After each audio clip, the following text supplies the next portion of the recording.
बच्चों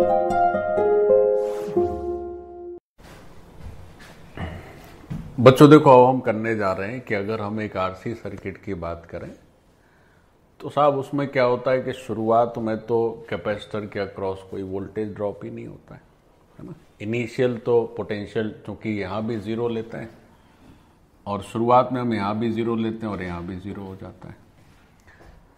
अच्छा, फिर उसके बाद क्या होता है कि ये हो गया V और ये हो गया जीरो।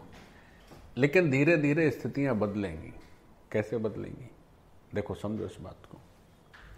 ये जो फोटो बना हुआ है, ये फोटो बना हुआ है इनिशियली t=0 पर, ठीक है। अब हम कहें कि साहब थोड़ी देर बाद बनाइए आप, तब क्या दिखेगा? तो थोड़ी देर बाद ऐसा नहीं दिखेगा जैसा अभी दिख रहा है, बदल जाएगा। क्या बदल जाएगा? हमारा भी जो कैपेसिटर है पूरी तरह से न्यूट्रल है, उस पर कोई चार्ज ही नहीं है। हमारा कैपेसिटर पूरी तरह से न्यूट्रल है, उस पर कोई चार्ज नहीं है, लेकिन थोड़ी देर बाद कैपेसिटर में चार्ज आ जाएगा। तो जब कैपेसिटर में चार्ज आ जाएगा तो मान लेते हैं charge plus Q minus Q हो गया।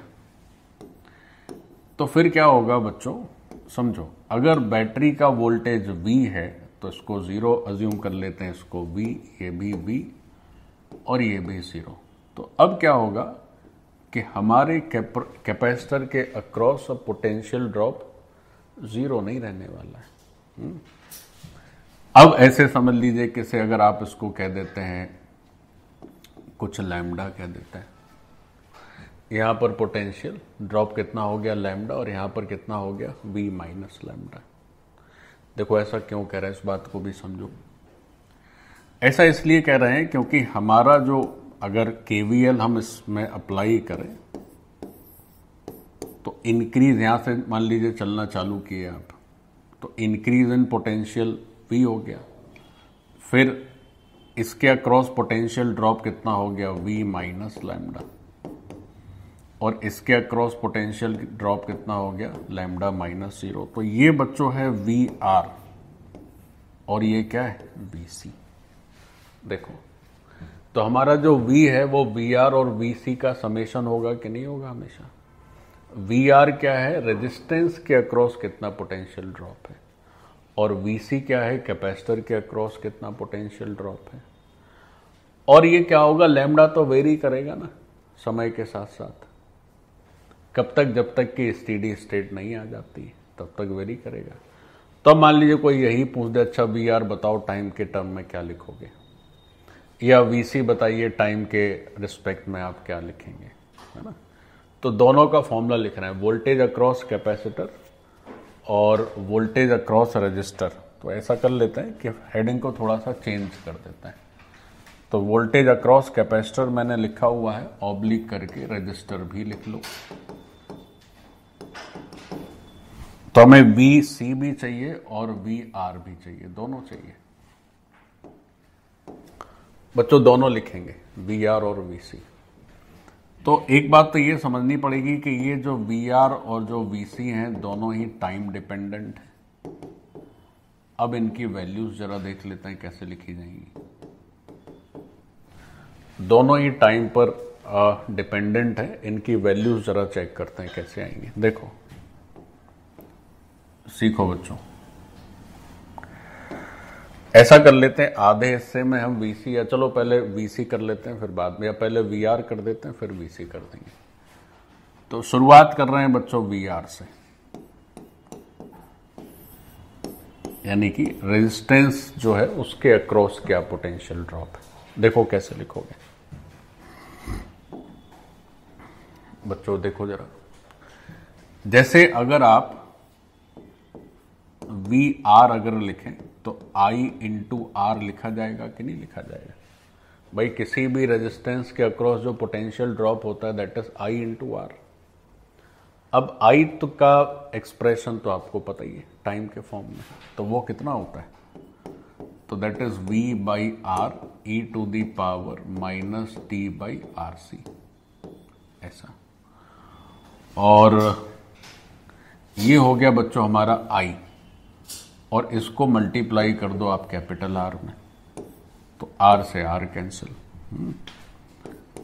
तो जो पोटेंशियल ड्रॉप का फॉर्मूला आएगा रेजिस्टेंस के अक्रॉस वो कितना आएगा, V into E to the power minus t by R सी।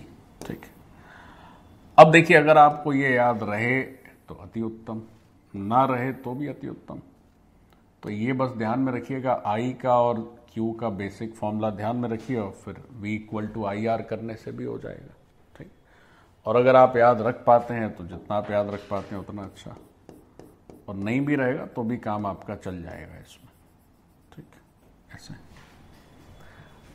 अब सब फिर वही एनालिसिस बार बार आप चाहें तो कर सकते हैं। बच्चों जरा गौर से देखें, यहां पर इसमें हम दो टाइम को यूज करते हैं, एक t इक्वल टू 0 लिखते हैं और एक बार t को इन्फिनिटी लिखते हैं। तो अगर t को 0 लिखा जाए मींस इनिशियली, तो क्या होगा, तो वी आर की वैल्यू आप क्या लिखोगे, v into E to the power 0। तो इनिशियल तो पोटेंशियल डिफरेंस है लेकिन करंट फ्लो नहीं है। तो पोटेंशियल डिफरेंस होने के बाद भी अगर करंट फ्लो नहीं है तो इसका मतलब क्या हो गया, ओपन सर्किट। क्यों, यही होता है कि नहीं होता, CUIT। ठीक, और एक बार क्या कर दीजिए आप, t टेंड्स टू कर दीजिए इन्फिनिटी। तो t टेंड्स टू इन्फिनिटी का मतलब फुली चार्ज करना है कैपेसिटर। तो फिर आपका जो फॉर्मूला देखेगा वो कैसा देखेगा, V R is equal to V into E to the power minus infinity. अब E to the power minus infinity 0 हो जाता है। तो यहां से फिर जो वी आर की वैल्यू निकली वो वैल्यू कितनी निकली साहब, 0 निकली। तो t टेंड्स टू इन्फिनिटी पे वी आर टेंड्स टू 0 हो गया। अब टेंड्स टू 0 इसलिए लिख रहे हैं क्योंकि एग्जैक्टली 0 तो होता नहीं है ना। वैसे अगर उतना मैथ्स का ध्यान ना रखें आप तो एग्जैक्टली 0 भी लिखते हैं तो वो भी चलता है। एनीवेज, तो जब किसी एलिमेंट के अक्रॉस पोटेंशियल ड्रॉप ही ना रहे तो मतलब उसके एक तरफ को दूसरे तरफ से एक तार से जोड़ दिया है, सिंपल, दोनों सेम पोटेंशियल पे हो गए। तो सेम पोटेंशियल का मतलब क्या हो गया साहब, ये शॉर्ट सर्किट हो गया। तो ये बहुत इजी है सब चीज़ें, बट ये भी चीज़ें बहुत कठिन है। अगर थोड़ा सा बेसिक क्लियर ना हो, कुछ छूटा हो, शुरू से ना समझा हो सकता है आप में से भी कुछ लोगों के लिए बहुत कठिन हो रहा हो और कुछ के लिए हो सकता है बहुत आसान हो रहा हो। तो वो तो सब श्रोता पर निर्भर है बच्चों, श्रोता कैसे है। चलिए, तो ये हो गया कंप्लीट। अब ऐसे VC को भी सीख सकते हैं। VC मतलब हो गया पोटेंशियल ड्रॉप अक्रॉस कैपेसिटर। तो जरा VC को समझ लेते हैं। देखो साहब, V जो होता है कैपेसिटर के across that is Q by C। तो उसको हमने लिख दिया Q बाई C। अब Q की वैल्यू क्या लिखते हैं, ये तो एक बेसिक फंडामेंटल फॉर्मूला है। तो CV into 1 minus e to the power minus t by R C लिखते हैं और नीचे हो गया C। तो C और C कैंसिल हो गए। तो BC की वैल्यू आई V into 1 minus e to the power minus t by R C. तो बच्चों ये फॉर्मूला हो गया VC का। अब ये भी आपको ध्यान में रहे तो बढ़िया है, नहीं रहेगा तो भी चलेगा, आप फॉर्मूला यूज करके कर सकते हैं। बट Q और I के जो बेसिक फॉर्मूले हैं वो नहीं आप मिस कर सकते, वो तो आपको ध्यान में रहना ही चाहिए, है ना बच्चों। ध्यान में ना रहना जुगाड़ है। आप कई बार अगर इसको पढ़ेंगे सब ऐसे ही रट जाएंगे, आपको इसमें ध्यान रखने की ना रखने की कोई बात ही नहीं है। तो ये VC हो गया। अब कोई आपसे इस तरह से भी सवाल कर सकता है कि VC का T के रिस्पेक्ट में ग्राफ बना दो या से RC का ग्राफ बना दो, तो बना सकते हैं। तो उसका ग्राफ बनेगा I की तरह, इसका ग्राफ बनेगा Q की तरह। देखो, क्योंकि अल्टीमेटली ग्राफ तो इसी हिस्से का ना बनेगा, ये तो कांस्टेंट ही है। तो ये Q जैसा बनेगा, उसका I जैसा बनेगा। धीरे धीरे क्या होगा, जैसे देखो करके देखते हैं। अब इसमें भी दो टाइम पर हम VC और जैसे VR किया था वैसे इसको भी कर लेते हैं। तो एक बार कर लिए कि साहब T इक्वल टू 0 है इनिशियल, तो अगर t इक्वल टू 0 है तो Vc की वैल्यू क्या लिखोगे, V into 1 minus e to the power 0, तो Vc 0 हो गया। ऐसे Vc क्या हो गया, 0। यानी कि इनिशियली कैपेसिटर के अक्रॉस कोई पोटेंशियल ड्रॉप ही नहीं है। तो इनिशियली जब रजिस्टर के अक्रॉस V पोटेंशियल ड्रॉप होता है तो कैपेसिटर के अक्रॉस तो 0 रहेगा ही रहेगा, क्योंकि दोनों का समेशन मिलके V होगा कि नहीं होगा। तो इसका मतलब क्या हो गया, कैपेसिटर शॉर्ट सर्किट हो गया। No potential drop, it means short circuit. फिर अगर क्या किया जाए कि अपना जो T है उसको इन्फिनिटी कर दिया जाए, अपना जो T है उस T को इन्फिनिटी कर दिया जाए, तब फिर Vc क्या दिखेगा, तो फिर Vc दिखेगा 1 minus e to the power minus infinity. e to the power minus infinity लगभग 0 होता है, तो Vc की वैल्यू V हो गई। यानी कि बैटरी का जो पूरा वोल्टेज है वो उसी के अक्रॉस आ गया। तो इस सिचुएशन में क्या हो गया, वोल्टेज मतलब पोटेंशियल ड्रॉप है, उसके बाद भी करंट नहीं है, तो इसका मतलब होता है कि अब कैपेसिटर क्या माना जाएगा। बच्चों मैं बार बार ये ओपन सर्किट शॉर्ट सर्किट आपको बता रहा हूं सो दैट आपके दिमाग में अच्छे से बैठ जाएं ये सारी चीजें। तो अब कैपेसिटर ओपन सर्किट माना जाएगा, ऐसे करना है, ठीक है। तो ये अब वोल्टेज बाकी था तो वो भी हो गया, लिख लो।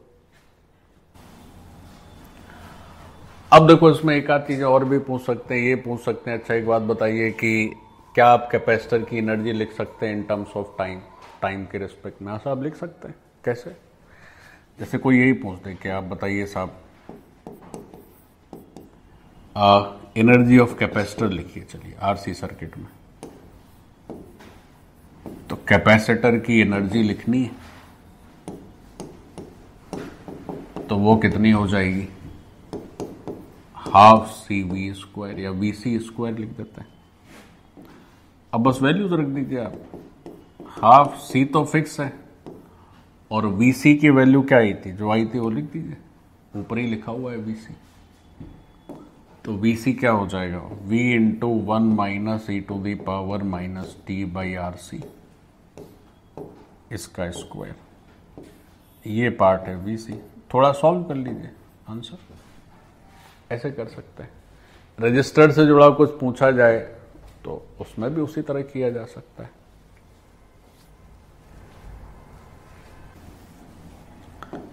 बच्चों एक जैसे रजिस्टर के लिए भी कर ले, जैसे मान लीजिए पावर पूछी जाए आपसे P, तो वो क्या लिखते हैं, I स्क्वायर R, तो I की वैल्यू रख दीजिए, ठीक है। या V स्क्वायर बाई R करके आप V की वैल्यू भी रख सकते थे,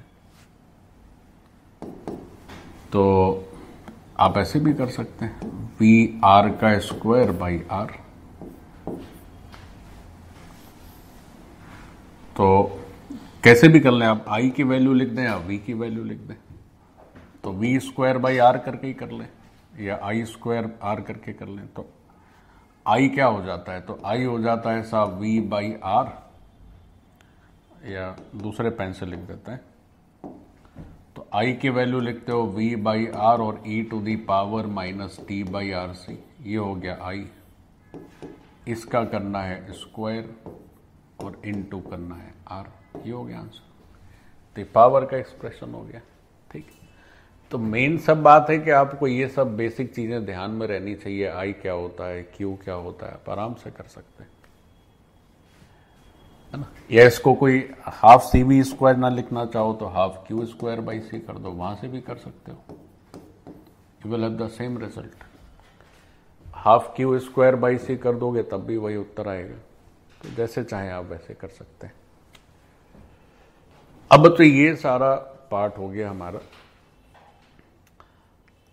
अब बस क्वेश्चन अब आएंगे तो उसमें बस नंबर्स लिखेंगे, जैसे मान लीजिए कहेंगे कि एक RC सर्किट है, देखो कैसे कैसे हो सकता है। कहाँ गया हमारा सर्किट, हाँ चलो यही है। बोलेंगे कि रेजिस्टेंस इतने ओम है, कैपेसिटेंस इतने माइक्रोफैरेड है, 12 वोल्ट की बैटरी है, बताओ 50% चार्जिंग हो जाए कैपेसिटर की तो कितना जो है टाइम खर्च होगा, ऐसे पूछ सकते हैं। तो आप Q को क्या लिख देंगे, Q मैक्स का 50%, और फिर आपको थोड़ा सॉल्व करना पड़ेगा। तो उस तरह से आपका फॉर्मूला, मतलब जो फॉर्मूले हैं उनको यूज करके आप डायरेक्ट आंसर लिखेंगे। बट संकट यही है कि अधिकतर बच्चों को फॉर्मूला ही ध्यान में नहीं रहेगा, वो देखेंगे अच्छा कैपेसिटर, उसमें भी आरसी सर्किट, Q की वैल्यू, अरे राम राम राम, आगे बढ़ो। तो पहले में भी तुम्हें राम राम नजर आएंगे, दूसरे में भी, तीसरे में भी। तो धीमे धीमे जो है तो पता नहीं चलेगा, अच्छा पूरा पेपर ही चला गया, कुछ लिखा ही नहीं मैंने। तो अधिकांश बच्चों के साथ ऐसा प्रॉब्लम है। तो उसका बस बड़ा रीजन यही है कि जिस समय अभी पढ़ाई लिखाई का समय है उस समय तुम रील बना रहे हो, और अधिकांश लोग ऐसे भी जो बना नहीं रहे, देखने में मजा ले रहे हैं। तो भाई कुछ बनाओ तब भी ठीक है, बोले देखना, बोले बनाना नहीं है, बस हम सब देखते हैं। तो सारे समय की जो है सत्यानाश कर रहे हो, तो कैसे फिर कैसे चलेगा भाई? थोड़ा मेहनत भी तो करनी पड़ेगी। चलो कोई बात नहीं। देखो रक्षाबंधन अभी आने वाला है, तो पहला अलार्म है कि साहब राखी का त्योहार आ गया, अभी तक हम यहीं पर अटके हुए हैं। फिर दूसरा अलार्म कब है? दुर्गा पूजा, सेकंड अलार्म, और फाइनल अलार्म क्या है? छठ की पूजा या दिवाली। तो 3 अलार्म में पहले अलार्म में अगर उठ जाओ तो बड़ा कल्याण है बच्चों के साथ। पहला बड़ा मेजर इवेंट आ गया है, रक्षाबंधन आ गया है, अब हम उठ जाते हैं, अभी तक सो रहे थे, तो आराम से सारा काम हो जाएगा। फिर जैसे जैसे आप देर करोगे वैसी वैसी रगड़ घिस होती जाएगी। लेकिन कुछ ऐसे भी हैं जो सोते ही रहते हैं, पहला अलार्म बजा बंद कर दिए, दूसरा भी बंद कर दिए, और फिर पता चले बस छूट गई, तो फिर ऐसा ही होगा।